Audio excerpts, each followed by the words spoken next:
Welcome to Tech at Lunch, the podcast that satisfies your hunger for all things tech while you enjoy your midday meal. So grab your sandwich, tune in, and let's dig in. Hello, I'm Nick. Hey, I'm John. And this week we don't have Ed with us. He's taking care of some family stuff and getting things done around the house. So, you know, um, well, you know, before we kind of get into this week's topic, we were talking earlier about that you kind of listened into what me and Ed were talking about last week. hmm And that's why I want to get your opinion on, on that topic of the robot cobot implementation and planning considerations. What are you thinking? Yeah, so I heard a lot of what both of you were saying. You guys went into a lot of detail that kind of the nitty-gritty that needs to be talked about.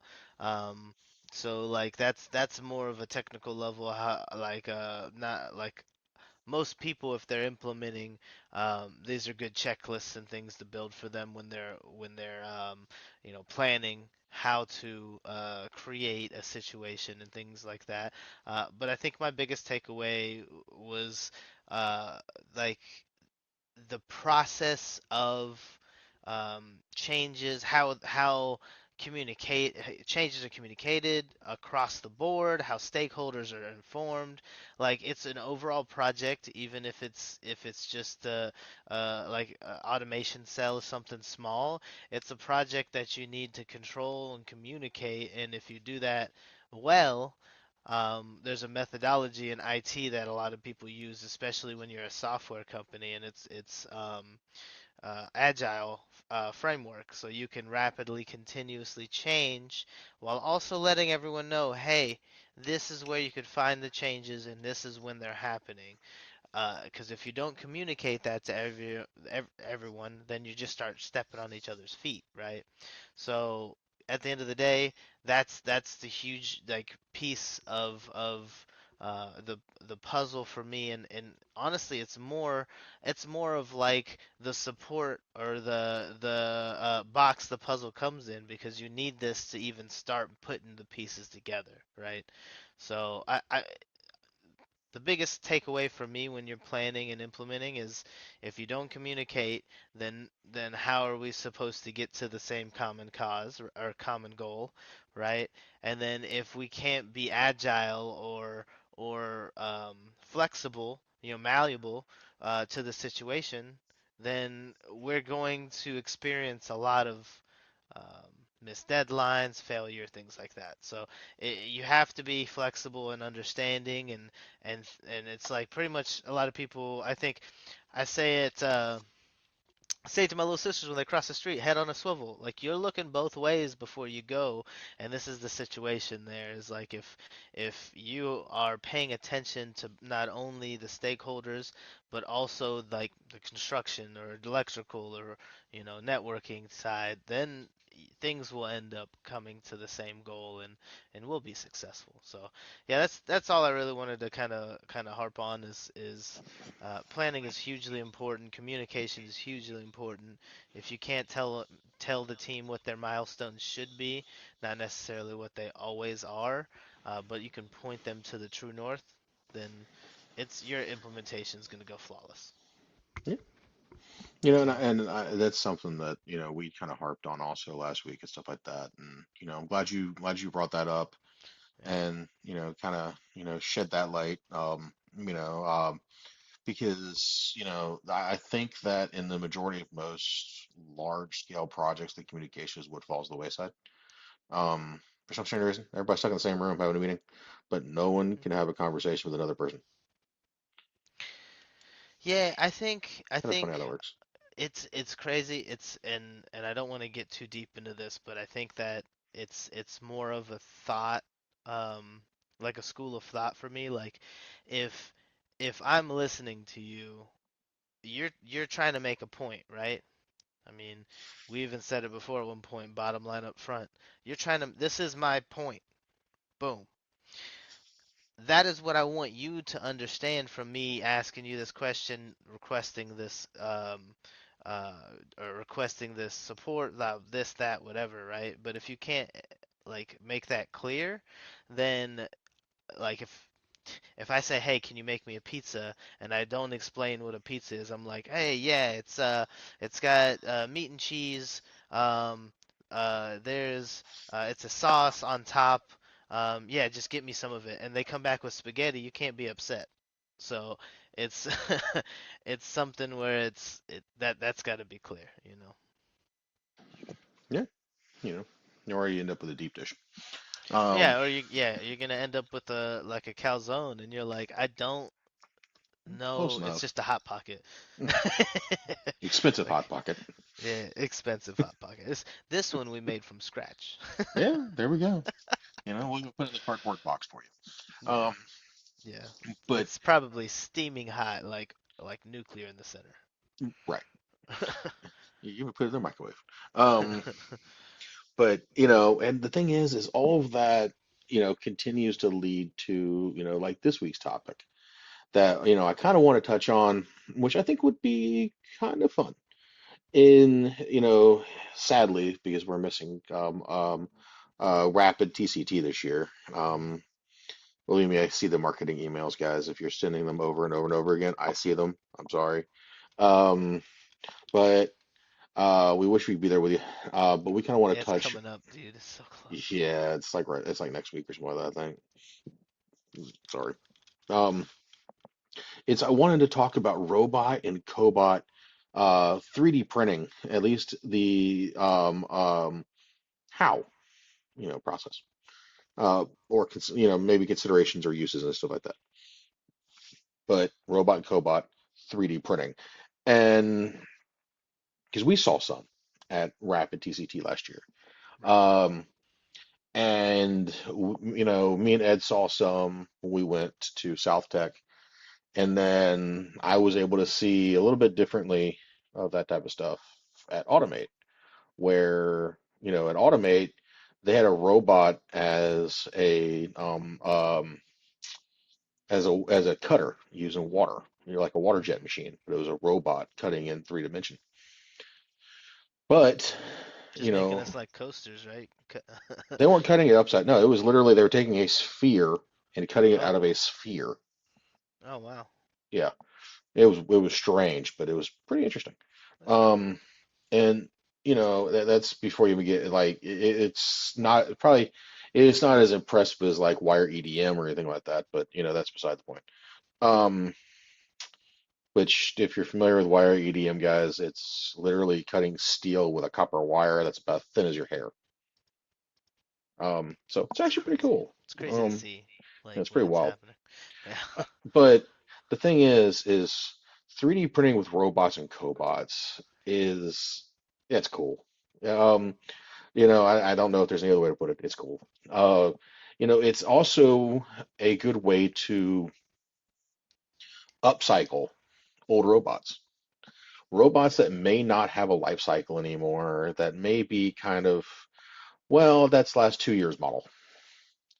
Um, Yeah. for you guys out there, that understand your wife's shoes. Yeah. Um, it's this last year's model. Yeah, these robots have the same problem. Um, but Yeah, it's not fun. it gets very expensive. Um, but the thing is these robots can be changed over to do so many things.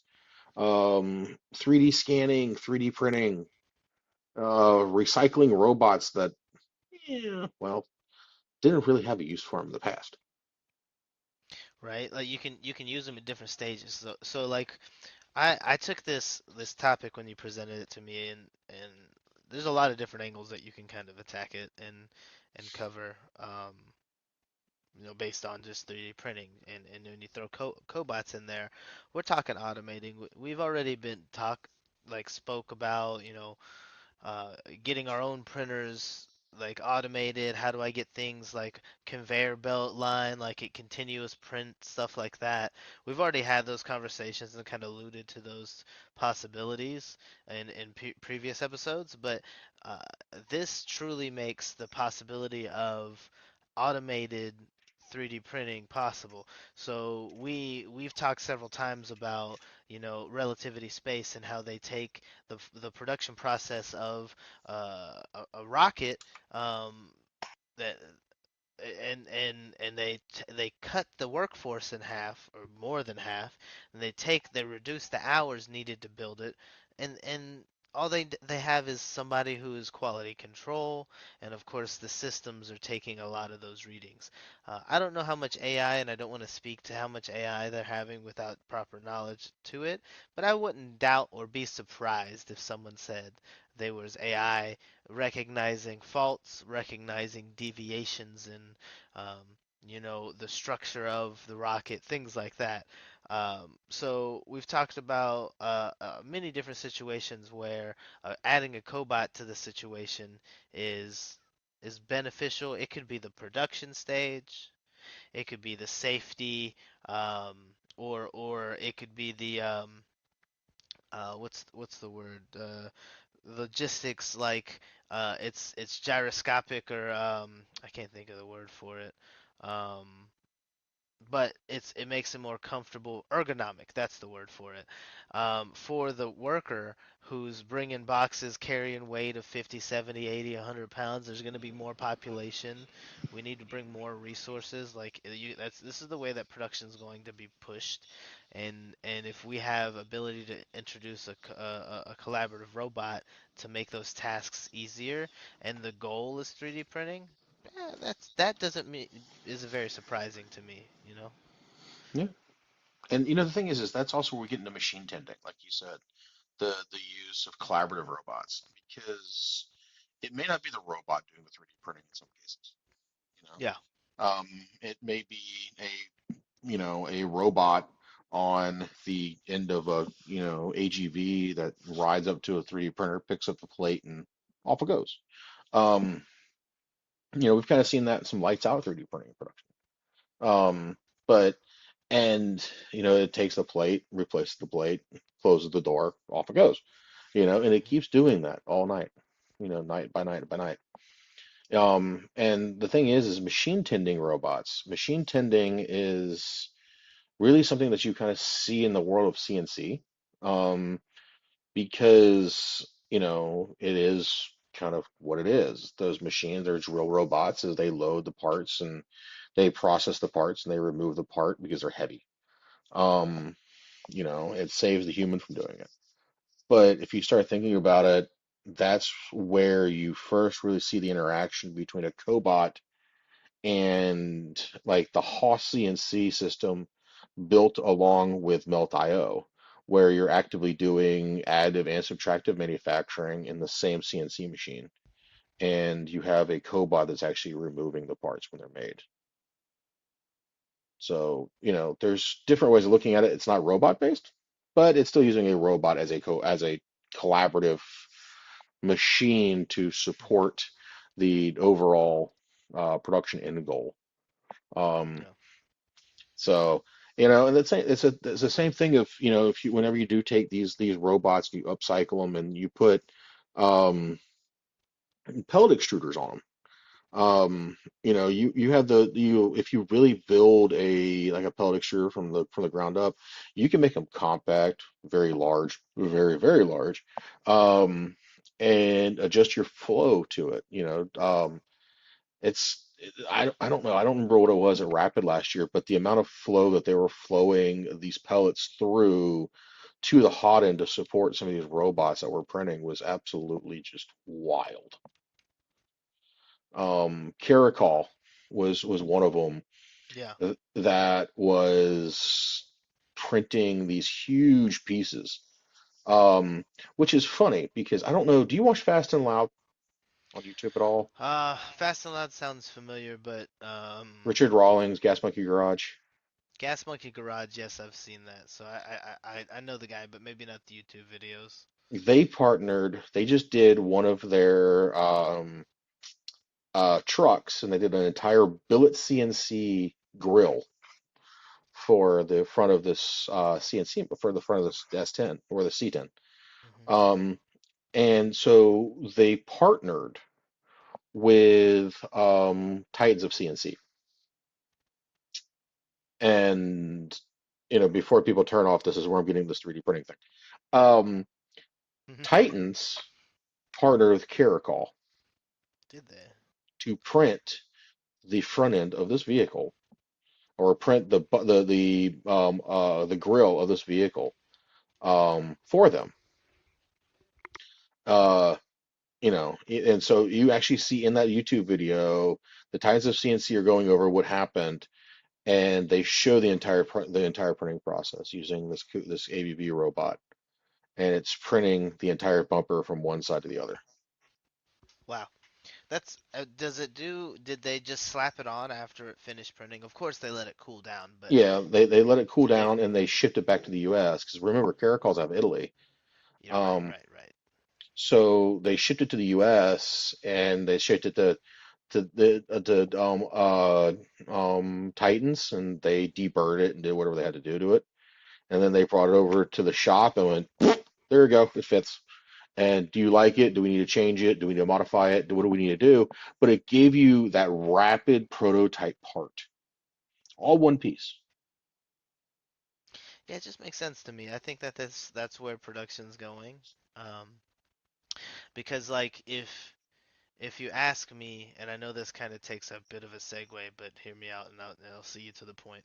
Um, so you're talking about printing car parts and stuff like that. Of Hmm. course, we're not talking about load-bearing pieces. Those should would obviously still need to be welded and steel, preferably, like things that are, the important pieces like the chassis and stuff like that. Of course, you're not going to print, but Yeah, um, we in our current environment in manufacturing, most of the time everything is a lot of stuff is batch processed, and that maybe that's how it works in certain factories. Maybe someone listening works in a factory that batch processes. However, for a lot of cases it's piecemeal, right? If you give a lot of variability, you need to do it piecemeal. One by each order comes in, so the parts get delivered just in time, just as they're needed, right? It would not be outrageous for me to say that if someone was even a car company producing cars, if they have a body shop building the frames, you can have like a warehouse producing those parts that you're constantly needing, like those gaskets and dampeners and clips and things like that for your units. I mean, honestly, you could do that, and you could even throw a bag of them in the car with you, depending on what piece or part it is, so that they can get it. Like, hey, you might want to use more of these. It's more customization. All the cars are moving towards that. I don't think it would be ridiculous to have a factory that is also 3D printing those pieces to make them more available. You increase the uptime. Of course, if you don't handle the the recycling, the sustainability takes a hit, and that's tough. But because the world's being filled with microplastics as it stands, but at the end of the day, I still think it's a move in the right direction. So, when you mentioned that, we really can't 3D print the frame, you kind of got me on that one because think about wait, this. Think about where yeah, I'm going with this. go ahead, hold on, hold on. Because you'll think about it'll click here in a second. You can literally if you print with carbon fiber or a version thereof, like not carbon fiber nylon or something like that.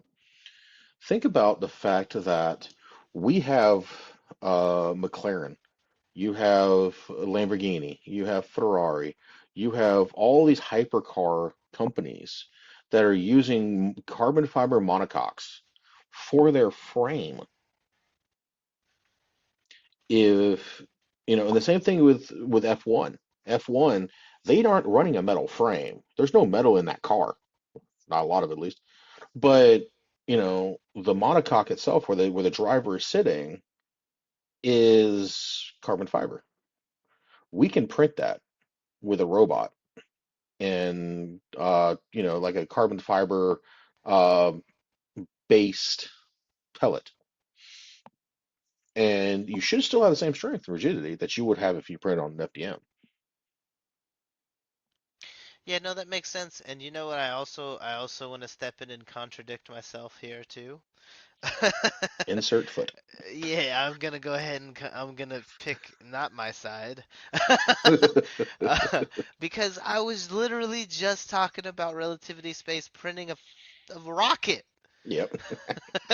So I'm not gonna say that it's impossible to print the body as well. I am gonna say, however, it's depending on the density. It's not impossible, but inefficient in some cases to not press the metal versus, print the metal, like print the frame or print the Yeah. certain pieces. But I think that Application that's, specific. yeah, splitting hairs at that point though, because uh, call it what you want, it's printing metal sturdy pieces. They shot this rocket into space. Yeah, yeah, yeah. Blue flame. Yeah, and did it explode? No, surprisingly. No, no. It exploded in the right places. So Yeah, that, direct it up. that they could have worked on their motor freaking activation a little better, but Hey, they're excited just to be there. They're right. like, we thought it wouldn't have made it this far. We're waiting for the next one. They're Right. kind of like Blue Origin. Um, Yeah. maybe a little less. We'll get it. Um, We'll get you from space eventually. You unless just you're wait right Boeing. there. You just wait right Um, there. so just wait right there. Wait right there. yeah, Don't go anywhere.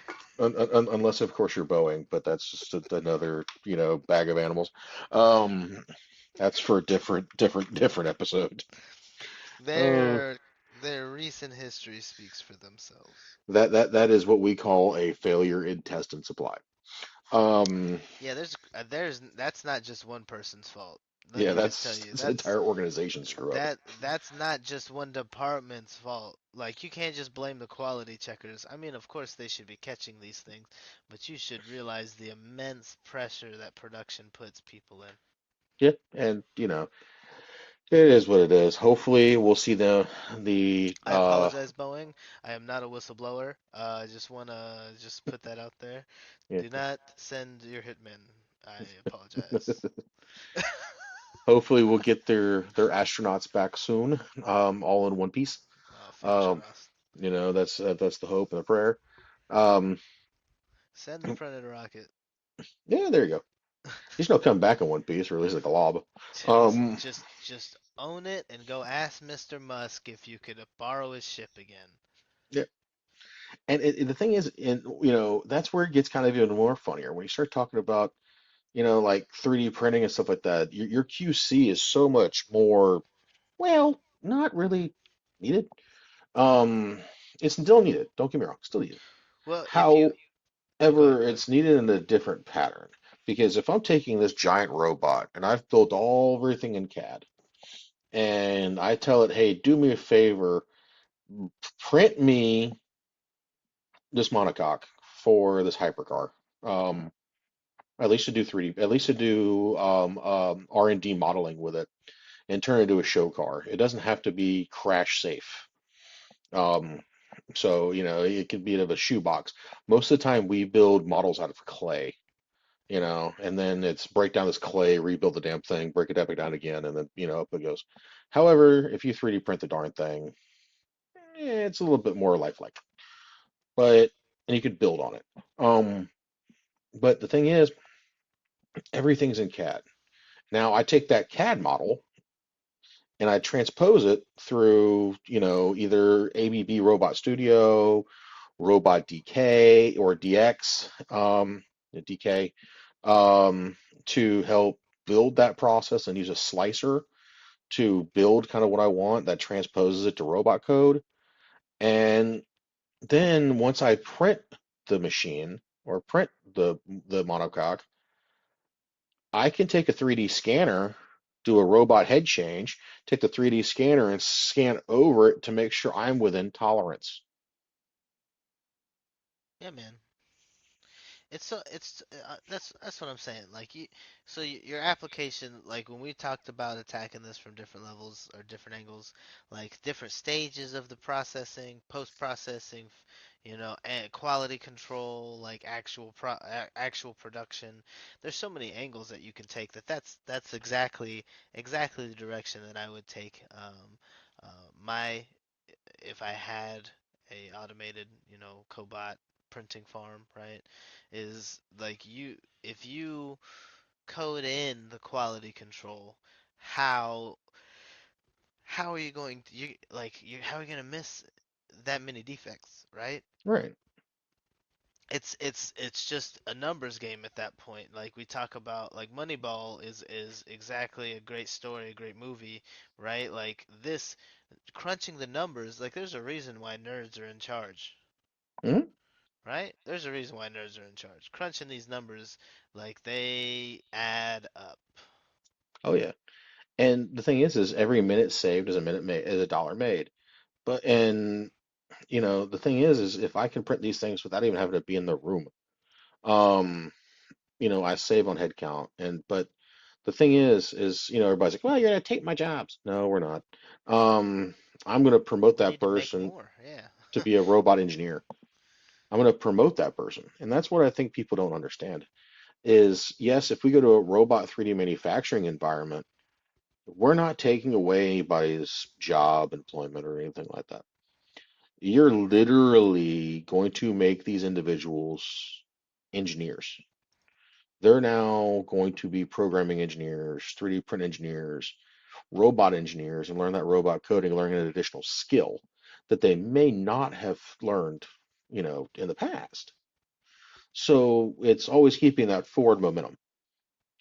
And I really think that's where robot-based and cobot-based 3D printing is taking us, is in a forward momentum and in a trajectory that makes sense. Because if you think about it, every manufacturing environment has evolutionized as we've gone through the different evolutions. Right now we're in industry 4.0, and we're in the fourth industrial revolution, and now we're seeing the rise of these robot-based 3D printers using recycled material. So all these people who are worried of, hey, you're building these robots and now they're going to go sit and dump someplace. No, we're going to go buy these $10,000 robots from Amazon, not Amazon, but off of eBay, and turn them into 3D printers because it's the right thing to do. Instead of having to go buy a brand new one, I can buy an old one, refurb it, and bring it back to life again. Exactly.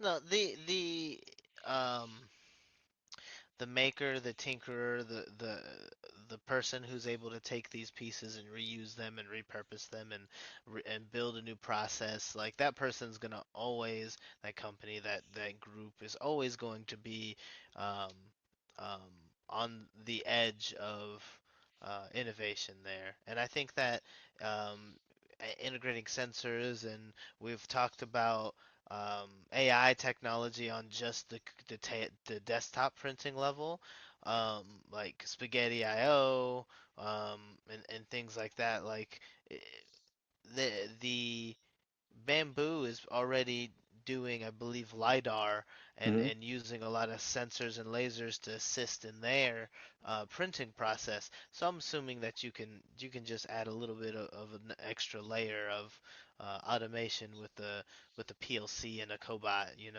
that will increase your efficiency, quantity. Like if you are producing in a production environment like today, we are kind of killing some of the like line workers with some of the work that they've got to do, right? If we can make that easier and make more, like we're going to just expand. So I think that that's the direction that, like, I can see that vision from what you were explaining before. We're not here to replace anybody. Like it's a terrible day, like when someone has to be removed, or that layoffs happen at a company. But if you're increasing in size and producing more, no layoffs will happen. Hmm. I agree with that. I think if you are investing in technology and you lay people off instead of moving them into a position where they can work with that technology because you've turned their position into a robot, or their position into a 3D printing cell, or their position into a CNC machine, um, guess what? I'll be very blunt about it, you're shitbag. um, you need to really, second guess with why you're in a business, why you own a company, if you're not taking that person and growing them to stay with you longer. to make them one of those employees that want to stay with you, that want to learn your processes and procedures, and want to help you grow. And I've seen so many times of where, these companies try to expand, they add more robots and stuff like that. Next to it, we're downsizing. You ain't downsizing shit. You're laying people off because you're too cheap to keep them around. And then you come back 6 months later and complain you don't know why you don't have any employees. And yet again, you don't know why all your stuff's broken. Yeah, yeah, there's a thing called malicious compliance. And I mean, to be honest with you, like the I my previous job, like being a store manager outside of technology, was something that like showed me that how important it is not that you build the business, but that you build the person up, because like we train the trainers, and if you enable that person to make the right decision, like don't take that moment away from that person to make the right call, to do the right thing, to be able to output the highest production you've ever accomplished. Like, don't take that from them because you're busy being a control freak. You allow them to succeed, and if you don't give them the chance, then what's the point? Then it's just you. Why are you hiring more people? You Yeah, I just need can, assistance. yeah, I can agree with that.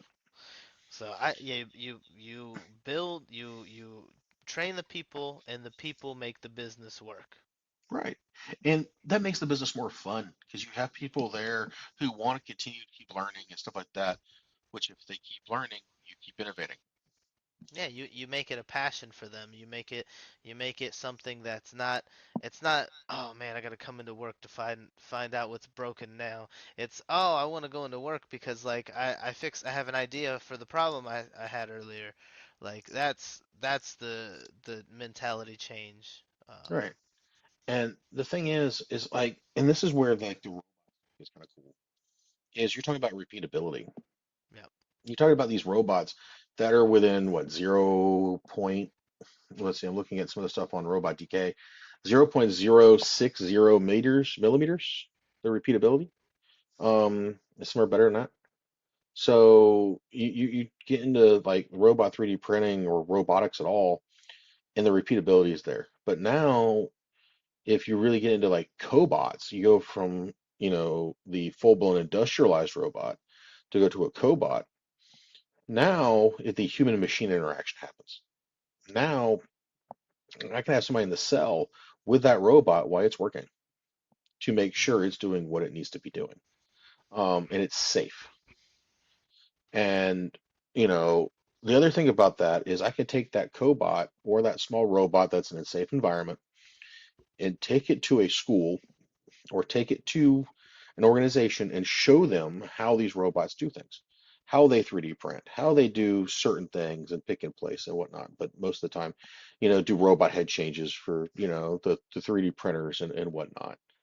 It's one of those things of where, you make it cool, you make it fun, you make it enjoyable, but just the technology and repeatability of the machines are, insane.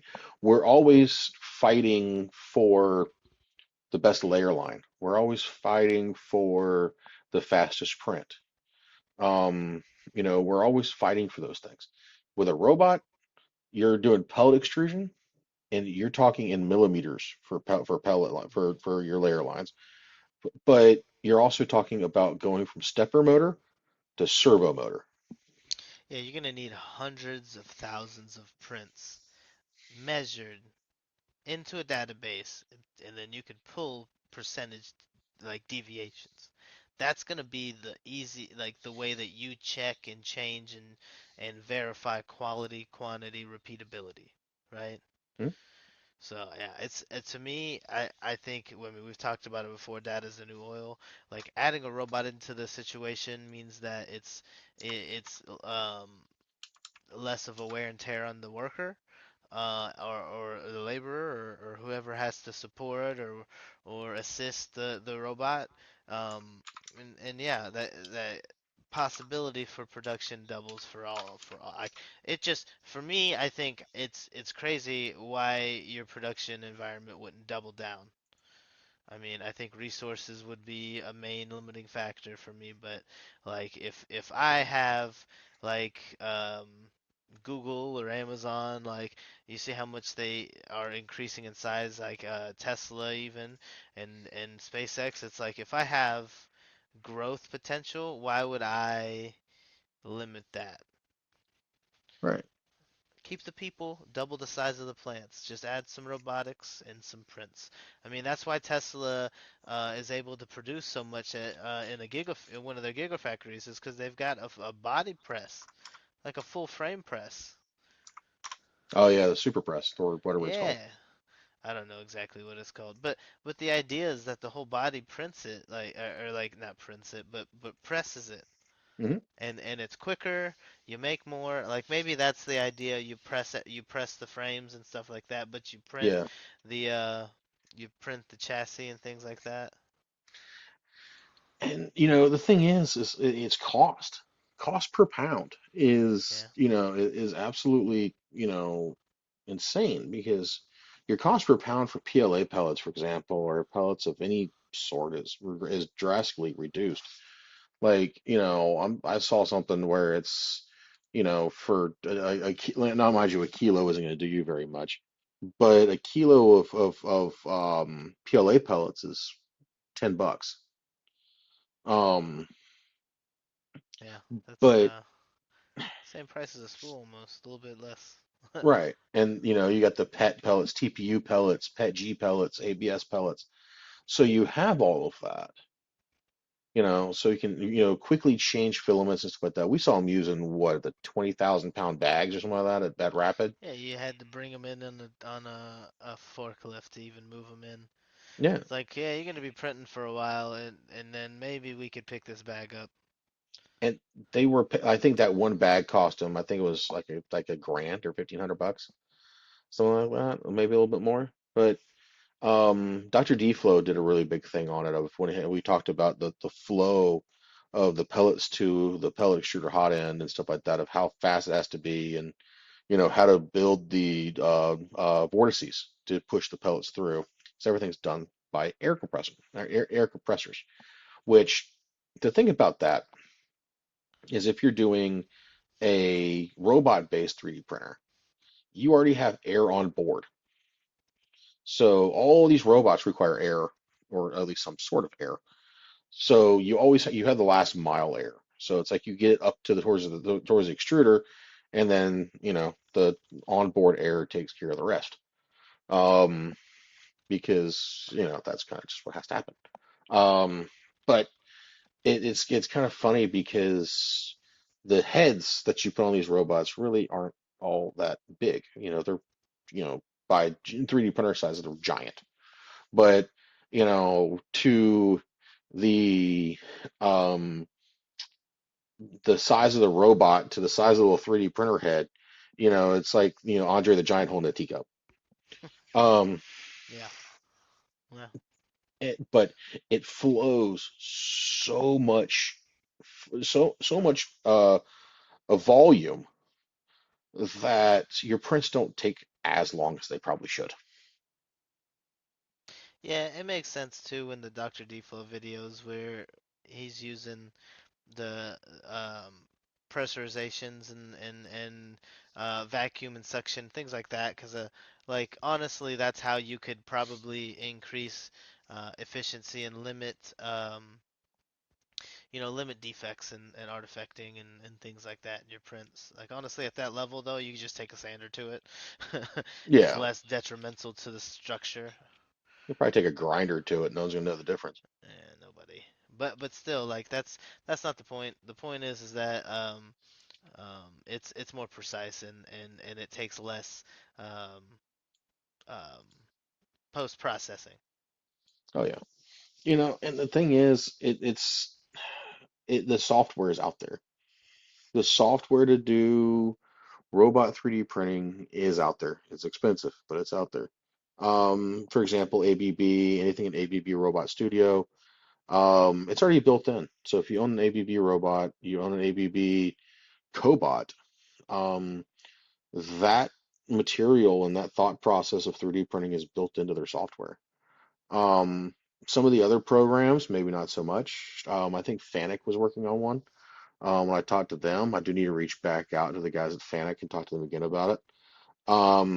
But the thing is you also have, organizations like Robot DK. Robot DK is one of the leaders in offline, online robot programming. Um, However, I will say that Robot DK is a little expensive. I don't think there's a freeware to support the robot 3D printing yet. Um, However, if you're already buying a robot, then cost is less of your ideals. So, but the thing is, if most of the time, you can use any slicer and just upload the G code and let the machine do the rest. Expect that's what they're saying with Robot DK. While others, sometimes you get the time where it's like, hey, let me turn this big and giant thing into a slicer. But It's impressive if you're able to take and reflect on certain stages of production and limit deviation, or mhm. if you have any like alerts to tell you like, hey, you're getting out of spec or out of expectation. Like that to me, it's surprising that we don't have enough of that in more sections of production. And not just saying like where we work, but I'm just saying as a whole, If you think about it, should be robot standard. vision is something that you can add to these robots as they're doing 3D printing and as they're actuating. Uh, So, you might be able to, and that'd be something interesting to try, is can you collect real-time analytics from a robot doing 3D printing? Um, so that would be something interesting. Someone's gonna throw it into a Power BI. Yeah, You said dreadfully. you excited about that? Oh, that's exactly what I need. I should need a Power BI sheet that tells me exactly what I don't want to know. But It's what you need. yeah, I haven't found one yet. Um, So the management's off your back. That's what you didn't let me finish the statement. So you don't have to talk to him. but it's one of those things of where I think it'd be kind of cool that if you're printing with a 3D printer, or not 3D printer, with a robot 3D printer, um, and you have it using LiDAR, so it's watching each layer be laid down, and might be able to do, I guess you could say spaghetti detection or off nominal detection, in real time on a robot. Because I have a feeling that if you go spaghetti on a robot 3D printer, that's a lot. It needs to stop right immediately, and no, like the emergency stop isn't just like oh, I'll start back later. It's reset. You need to reset from initial step. Go back to the Please, beginning. please. Clear the base, clear the bed, reset. You come back as nothing just but a pile of glue. And you don't want to you can't explain that away with a Power BI report. Come on. Yeah, right. And the thing is what do we see at Rapid? They're 3D printing on hardwood, on plywood. Yeah, it was just plywood. And honestly, I don't know what temperature it was. I think it was like it wasn't like an outrageous like 400 or 500 degrees Celsius, like No, it wasn't like catching fire because it was so hot on the bed there. It actually it probably did experience a little bit of elephant foot, but honestly, how much could you tell? The yeah. seats like held. I sat in them. But the thing is if you looked at how they printed those things, and this is kind of where it gets kind of interesting, because they intentionally printed the elephant foot in. So they removed Oh, that that's right. entire bottom layer and everything was fine. And when Caracol was printing these giant pieces in their exhibit, intentionally printing in the elephant foot that they can rip off. It's kind of the brim that we put on prints Mhm. on a regular 3D printer. The only problem is on a um, robot 3D printer, it's called a boat. Oh, I was gonna Um, say it's more of a raft, but if it's, yeah, I kind of mean, a boat. It's a dinghy. boats are bigger than a raft. Makes sense. It's a dinghy. Um, but you know, if you think about it, you're not. Yes, you're using a lot of 3D printing for that, but the fact that you don't have to pay for a bed anymore, you don't have to heat the bed up if you don't really want to, is just absolutely freaking wild. Well, I'm assuming like you tear that layer off of the print, but I'm assuming that a little bit of the top layer of the plywood is susceptible to some damage. So you are Yeah, gonna have to replace that piece of plywood. But I think at that rate, it's like negligible, right? How much you need to kind of like get, because like he printed all day with that piece of plywood there, and then he just unscrewed it and put a new one in the next day. exactly. And he made several chairs throughout the day, several. So I think I think that it's impressive in and of itself. I think it's innovative because they're thinking about ease of post processing. I wonder if you could reuse or recycle that layer that you tear off. But Possibly. at the end of the day, like it just takes a little bit more planning, and probably you would be able to get um, more use out of even the parts um, that you're not using or they weren't using. Hmm. So yeah, I think that it was cool. Yeah, that was the biggest size print that I've ever seen. I mean, there was printers there that claimed to print bigger, and of course, I've seen like videos of 3D printing, like houses being 3D printed and things the rockets from Relativity Space, but I've never actually seen them with my own eyes. Yeah. And the thing So is what could be cooler than seeing especially for the first time, seeing a six-axis robot, you know, printing something. It's the first time I saw 3D printing by a robot. And, now we're talking about machines that are, half a story tall, as far as the one that was printing the chairs. And then next to them is a Caracol, and you're talking about a full, KUKA robot on base. And, they can, reach halfway across the room. And they're doing, this little 3D printing stuff. For me, it's kind of cool. I'm actually on Caracol's website at the moment. Get a looking on yeah, the side, and they're they're more of actually attachments, right? they are, but now they're offering on-demand 3D printing services, Oh on-demand wow, manufacturing through their robots and stuff like that. And they still do print on the plywood. If you look at their website, you'll see on there where it says you discover 3D printing services, and it'll show you that they're printing on plywood. Um, impressive. yeah, now they have a US based office, so even better. And I think something I saw that they printed a sailboat. Oh really? Yep, Like fully printed? yep, That's impressive. Like not like a two-person boat, not like a big boat. yeah, right. It's just like a competitive one or whatever. Okay, no, that makes sense. I think it's inevitable. Like we're even probably gonna get some we've had drones getting 3D printed for a while, but we're probably even gonna have at some point some aircrafts that are gonna be 3D printed just because of like what you were saying, the weight is so much lighter. However, we're still just going we're like we're gonna be more susceptible to weather if we make things a lot lighter. So Right.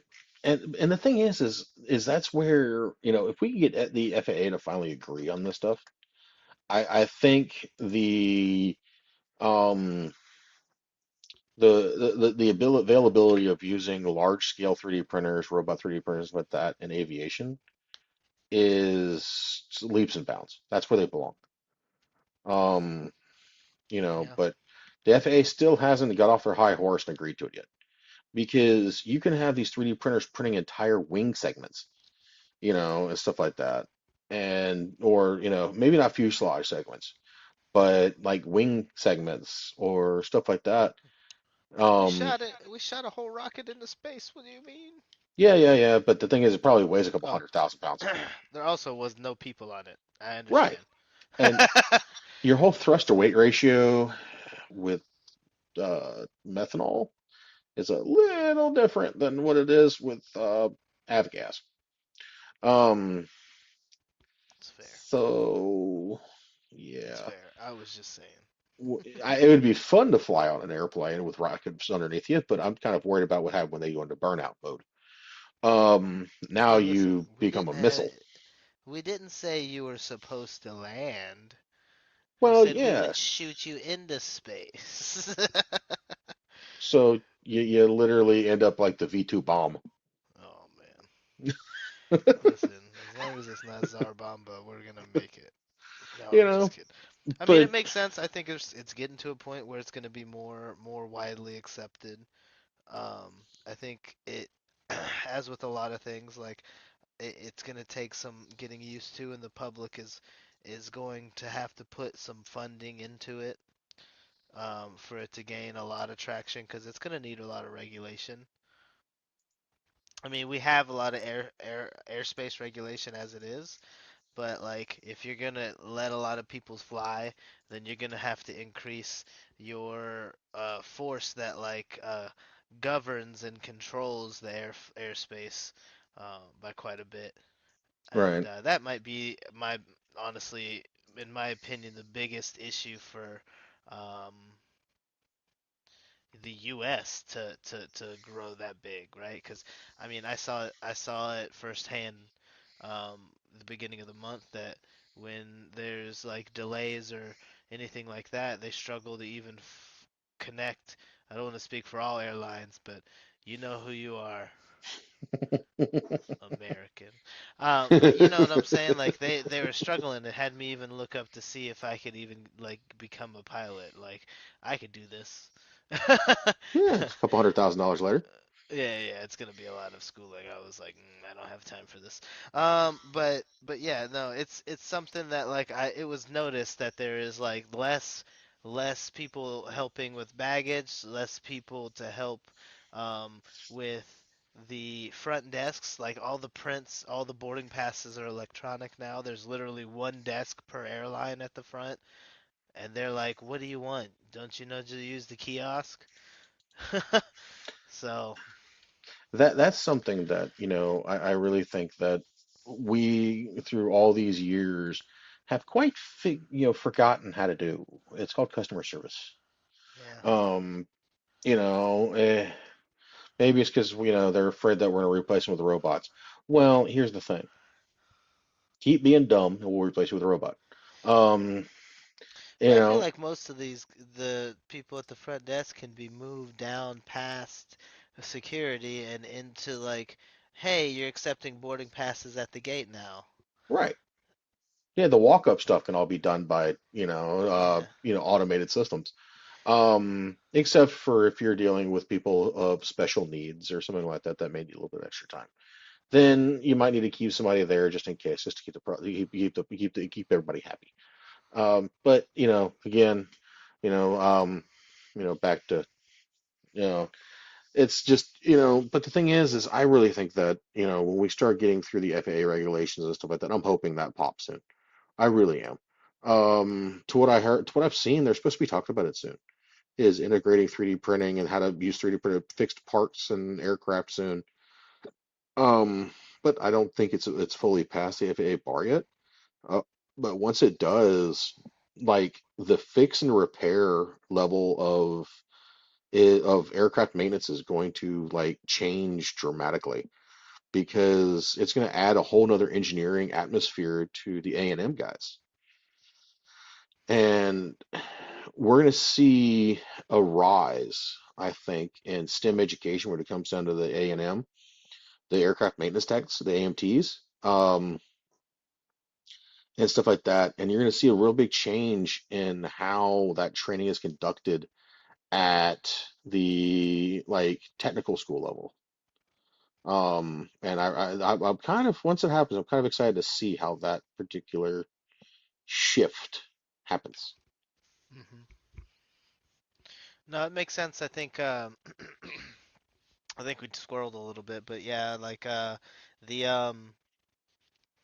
the the usability of 3D prints and the structure strength like that we've seen lattices like whatever the type of print you end up doing, like we've just seen the use um and the quality of these prints, so that we could probably speak to a lot of these prints. Like we saw, what was that, binder jetting, Hmm. building drones, and these drones were carbon fiber, like making like 300 of them in 5 minutes. Like, it's a ridiculous amount. We saw we saw NASA had a setup there too, but we noticed recently, well, a few months ago at least, that NASA had developed alloys, like new alloys that would be able to withstand pressures in space and things like that. So, like, we have the abilities to make a lot of these things. So, if we're creating situations like this where 3D printing and STEM education and a lot of that's made more noticeable to, or more available to the youth and the greater population, then we're just gonna notice a huge increase in development and innovation on that side, and I think I'm excited for Yeah, what's to come. it's going to be interesting, and I agree with you. Freaking just the excitement for that. I think when it pops is going to be something that is there to watch because It's I popping already that you can see with the 3D printing industry growth. yeah, and I think that we're going to see that continue more and more and more as the years progress, especially as people finally realize what Industry 4.0 means and how it's there to support their business. But Yeah, you know, a lot of productions are like 20, 30 years in the past because they bought a system to last 20, 30 years and they don't want to change. yeah, we also call that the resilience to change is really the big one. But the problem is when they keep doing the same thing over and over again, it becomes insanity. Um, It's true. You so, speak like you've been in the situation, sir. You want to tell me about it? No. I'd like not to disclose that information on Okay, well, a. he pleads the fifth. All right. That's fair. You could do this. I've recommended things, and we'll just leave it at that. Um, Sooner or later, there'll be Hey, I recommended mean, it medication. is what it is. It is what it is. Yeah, it is. But I think that kind of takes us to the end tonight. And I had we definitely had a good time talking about this one, and it's something that we're going to talk about again because I really think it's something that needs to be known that this stuff is out there and people need to hear about it. Um, so I want to take time to thank every single one of you. I'm looking at the stats now. We're at 2641, which that means something happened in the last 24 hours. Um, yeah, 101 downloads just on the 18th alone. Um, so, I want to say thank you to everybody who's kind of, listened in, kind of touched base with us. Go take a look at all the social media platforms under Vulcanara Tech. Go take a look at the website. We redesigned the website, vulcanara.com. Go take a look at Printed Heritage. And go take a look at Vulcanara 3D, where hopefully we'll get some more merch coming soon. I think we're going to be working on that soon. We got the new logo for the company that we're going to be working with and have a little bit of fun with it, I think. You're also going to see you're going to hear a little bit more stuff coming up in the next couple months as we get closer and closer to the SEMA show. And I think we'll have some fun with that. You might hear us from at least myself and Tim from SEMA. So we'll see if we can't dial the guys in and stuff like that and have a conversation. So, but you know, from my side, I say thank you. Go take a look at all their stuff. So I'm gonna turn you all over to Champ, and y'all have a good night. Yeah, guys. I always echo what Nick has to say, and I'm appreciative of him as well for having even a platform to speak on this. A lot of this I don't have the like extensive knowledge in, but the possibilities and the experiences that we've had going to Rapid and being in industry and things like that have taught us a lot of valuable lessons, which is where a lot of this is rooted in. So. I want to make sure that, like, yeah, we kind of joke and we kind of gag about a lot of situations, but that doesn't mean that we're not going to get the job done, right? But we just need to make sure that we're learning from situations, and I think that that's just a big lesson for life, not just industry or anything like that. So just always keep learning. I think that that's the root of like what we're doing in a lot of cases here. So um, if you want us to talk about anything, you want us to kind of preach on something, learn about something, you want to teach us something, just give us a shout, let us know, and we like we'll no doubt love to hear from you and love to kind of chat. Like we just like having a discussion. So, like Nick said, check out all the social medias, check out the websites, check out the stuff. There's gonna be some things coming, but yeah, stay tuned. Thanks, guys. All right, y'all. Have a good one. All right, bye. That's all for this episode of Tech at Lunch. Thanks for tuning in and joining us for this tech-filled lunch break. We hope you enjoy the show, and don't forget to subscribe on all channels. And also, you can find us on YouTube under Vulcanar Technology Solutions. And join us for our next episode, which gets published every Wednesday at 8 a.m. All right, y'all. Have a good one. See you later.